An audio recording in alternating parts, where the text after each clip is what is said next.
AP Chemistry, we're on to one of our last lessons in the acid-base unit, and it's on basic titration problems. So a titration consists of an acid or a base solution of known concentration dripped into a base or acid a solution of unknown concentration. The objective is to determine the concentration of the analyte. So the solution that's in the burette is called the titrant, and it has a known concentration because you chose it. You know what it is and what its concentration is. The volume that you're going to calculate with is known after you do the titration. You see how much you drip out before you reach the equivalence point. And then the solution that's down in the flask is the analyte, and that's of known volume. You can measure how much you have, but you don't know the concentration, and that's what you're trying to determine in the titration.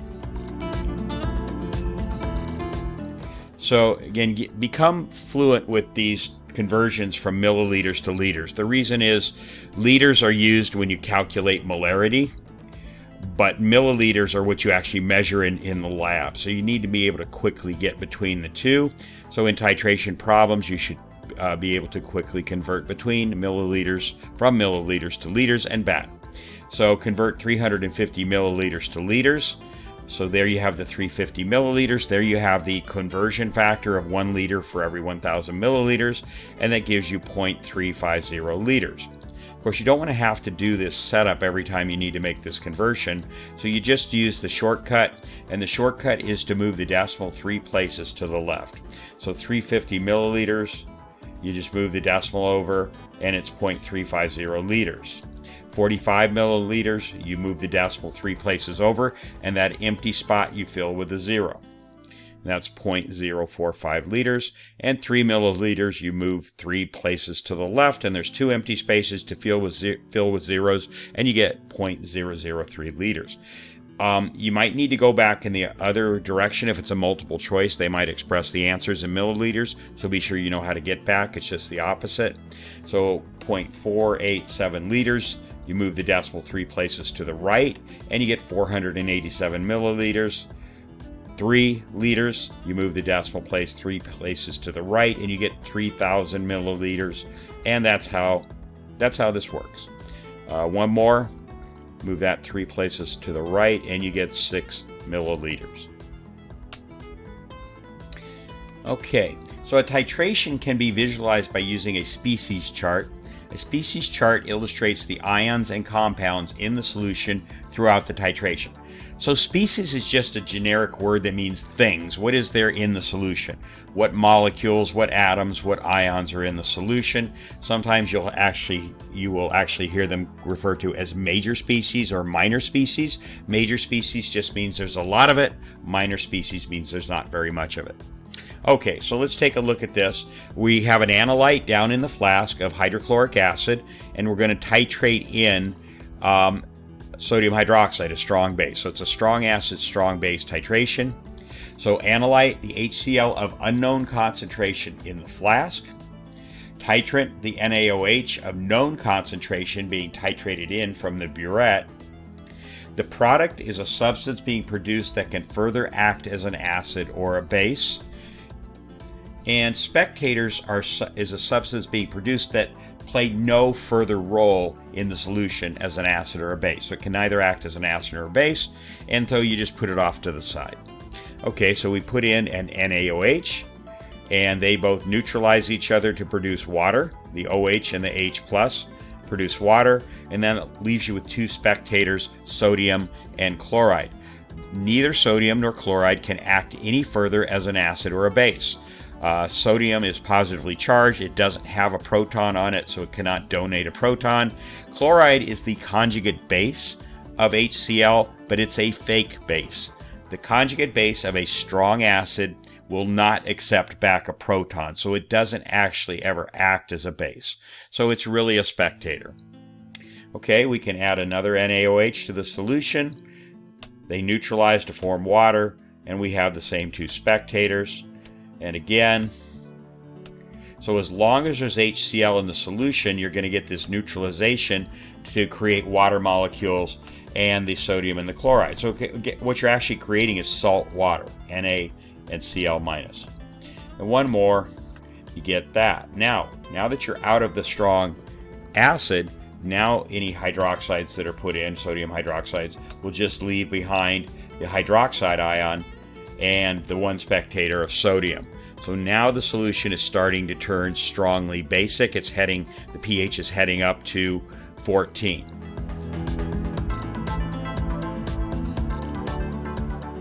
Okay, so that's just a way of visualizing what's going on in the flask.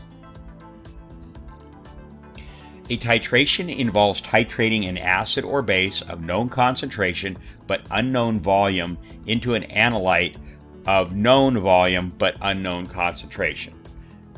So the titrant is up in the burette and the analyte is down in the flask. The purpose of a titration is to determine the concentration of the analyte, the solution down in the flask. The key to a titration is to know that the number of moles of the titrant and the number of moles of the analyte will be equal at the equivalence point. So this is the nice thing about acid-base reactions, is they're 1-to-1. It matches up one acid molecule for one base molecule. So there's the analyte, there's the titrant in the burette, analyte in the flask. Okay, so it's concentration times volume and concentration times volume. So that will give you, both of those will give you the number of moles, and those have to be equal at the equivalence point. So here we have moles per liter is molarity. You multiply it times the volume in liters. Now you have to remember to first convert the volume from milliliters to liters. And then on the other side, the same thing. So you have moles per liter is the concentration, that's the molar concentration, and the volume in liters. So now you convert from volume from milliliters to liters also. Now you can start canceling, the liters cancel, and you end up with moles from both directions here. So this is just a visual way to set up a titration problem like this. So the concentration of the analyte in the flask is unknown. That's what you're trying to find. The volume is known. You can see how much you have in the flask. You can measure that. So you know how much you have, you just don't know the concentration. The concentration of the titrant is known. You chose the titrant. So you know what the molar concentration of that is. And finally, the volume, you will know that after you finish the titration. You'll know how much you dripped out of the burette into the flask. Okay, so let's do some problems from your day 105 Buffers Class 2 assignment. And we've done some in class, but let's go ahead. This will give you the complete methods for doing these. Okay, so what volume of 2 molar sodium hydroxide is necessary to neutralize 40 milliliters of 1 molar HCl? Okay, so there's the HCl. So you want to know the number of moles because they match up 1 mole for 1 mole, or if you prefer molecule, or they match up 1 molecule for 1 molecule. So you have a concentration of the HCl of 1 molar. Now you've got to compute the 40 milliliters into liters because molarity has liters in the denominator. So 40 milliliters equals 0.040 liters. So you go ahead and plug that in there. Now we go over to the NaOH. Concentration is 2 molar, it says, but what we're trying to find is the volume. We want to know what the volume is there. So what you do is you compute the number of moles from the left side. The one for the HCl, you have 1 mole per liter times 0.040 liters, and that gives you 0.040 moles. That means you have that same number of moles of sodium hydroxide. You have to because they match up 1-to-1. So now you can just do a little algebra step and figure out how many liters of sodium hydroxide you have. So we're going to go ahead and put those two numbers down below. We're just doing a little algebra step here, 0.04 divided by 2, and that's going to give you 0.020 liters, or 20 milliliters. So know how to convert back from liters to milliliters. So that's all there is to it. I think this is a nice visual way to see how to compute a titration. Let's do another. These are all on your day 105 assignments. What volume of 1.5 molar formic acid is necessary to neutralize 60 milliliters of 3 molar sodium hydroxide? So there's the sodium hydroxide. It doesn't matter which side you put the acid or the base on. You can switch it. It's just you want to set them up like this so you know the volume and the concentration of the sodium hydroxide, and you have to convert from 60 milliliters to liters, so it's 0.060. Now over on the right you have the formic acid, concentration and volume. It says that the concentration is 1.5 molar, so you want to know the volume right there. So from the left side you have 3 times 0.060 equals 0.180 moles. So that means that's how many moles of formic acid that you have when they neutralize, when they reach their equivalence point. So now we can go ahead and do the same little algebra step, and you do that and you come up with 0.120 liters or 120 milliliters. Let's do another. Again, you should be trying to do these on your own. Don't just copy. This is not a copying drill. This is learning how to do these.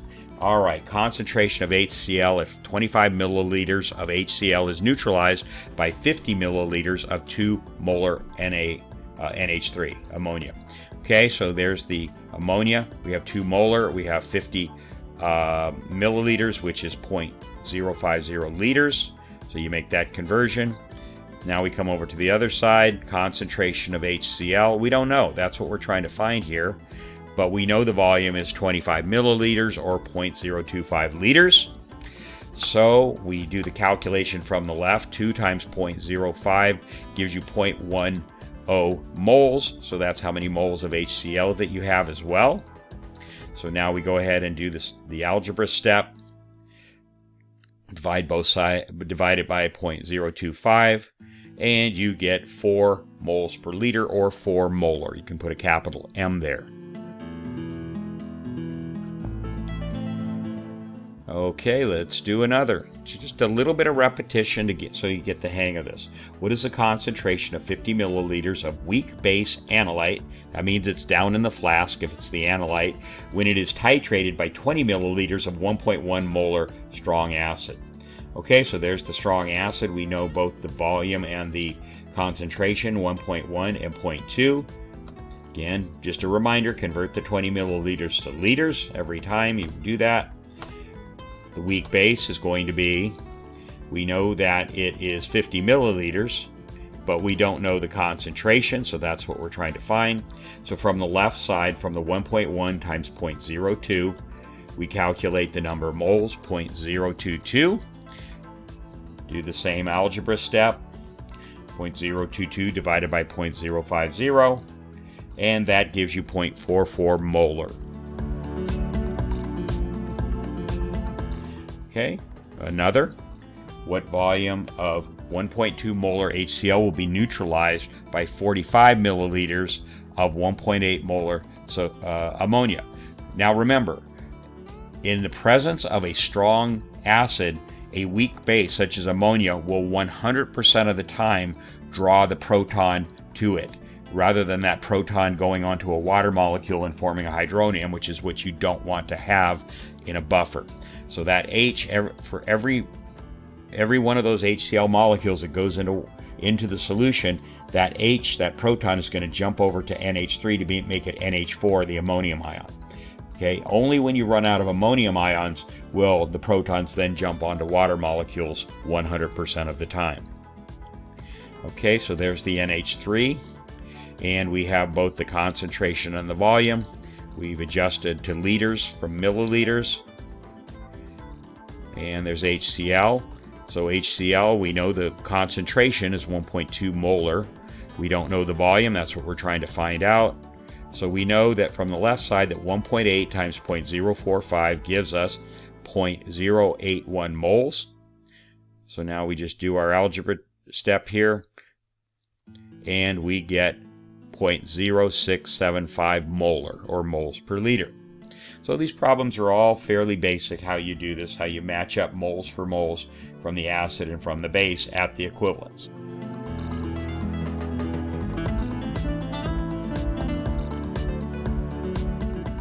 Okay, now we're moving on to a somewhat different type of problem.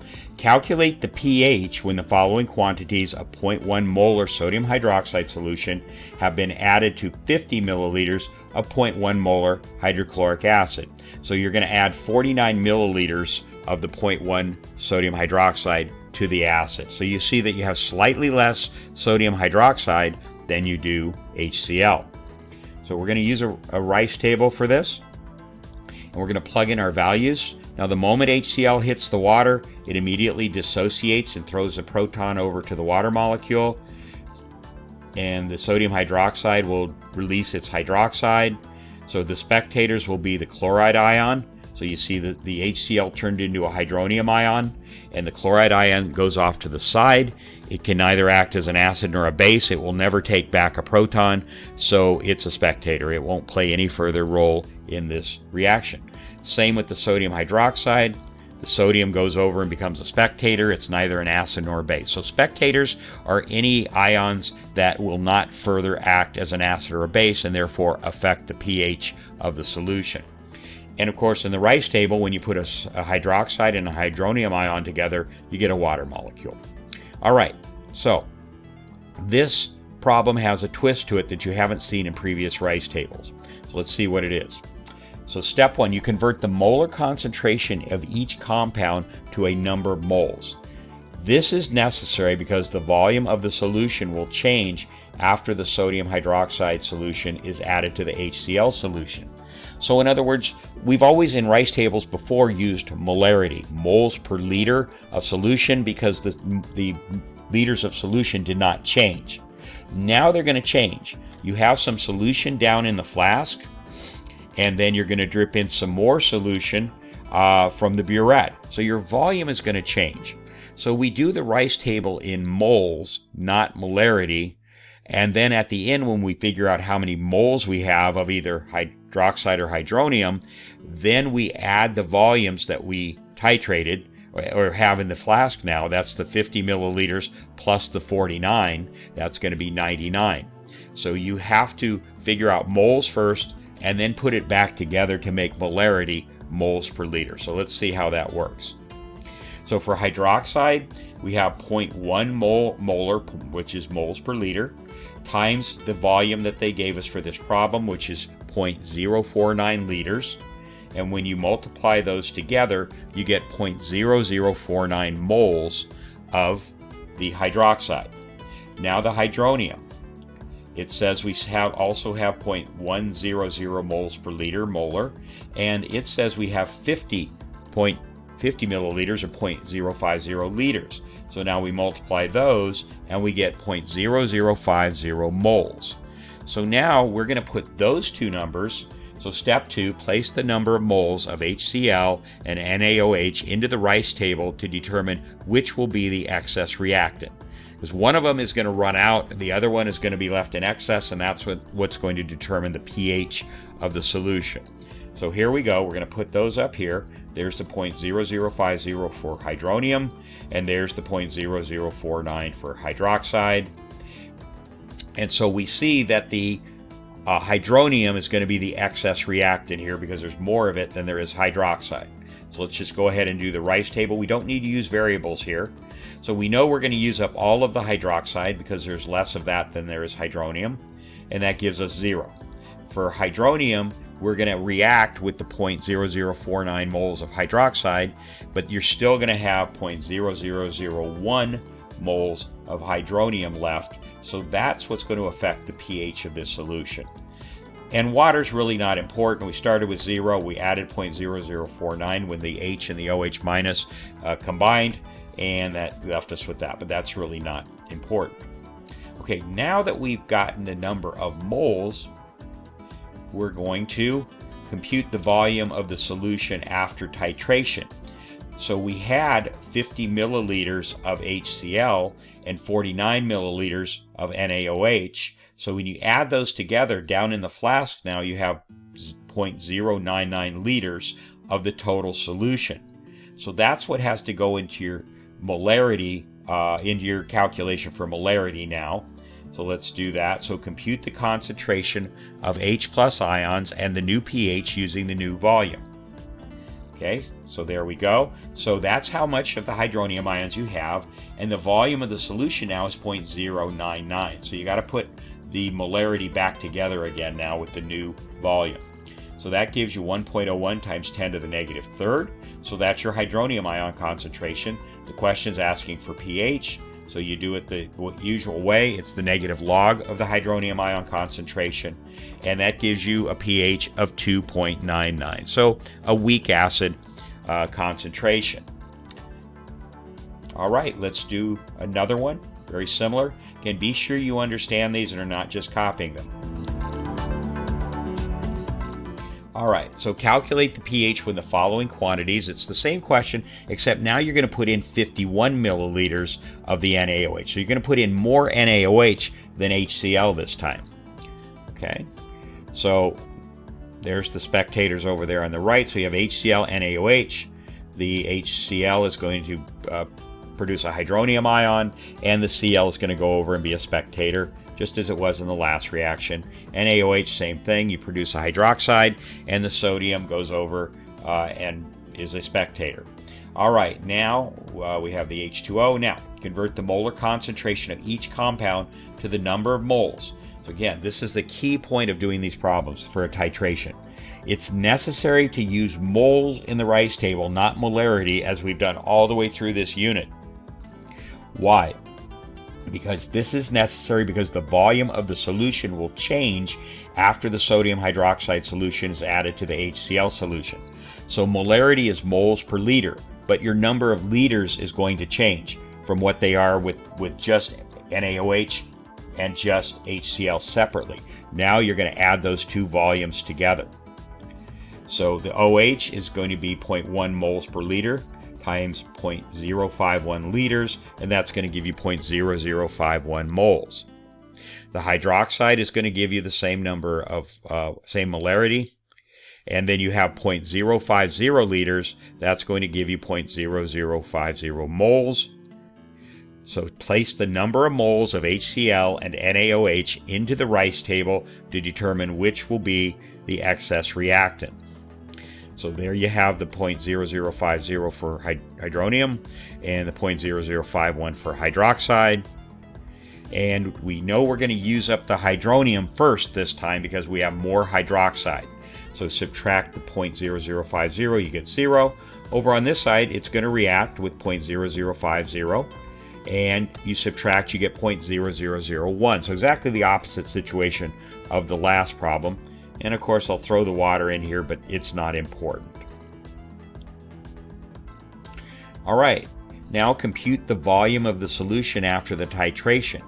So you have 0.51 milliliters, or 0.051 liters rather, of NaOH, and you have 0.050 liters of HCl, or of the hydroniums. Okay, so now you have 1.01 liters. Now you compute the concentration of the OH ions and the POH using the new volume. So we have 0.0001 moles of hydroxide. We divide that by the new volume of the two solutions added together, and that gives us 1.01 liters.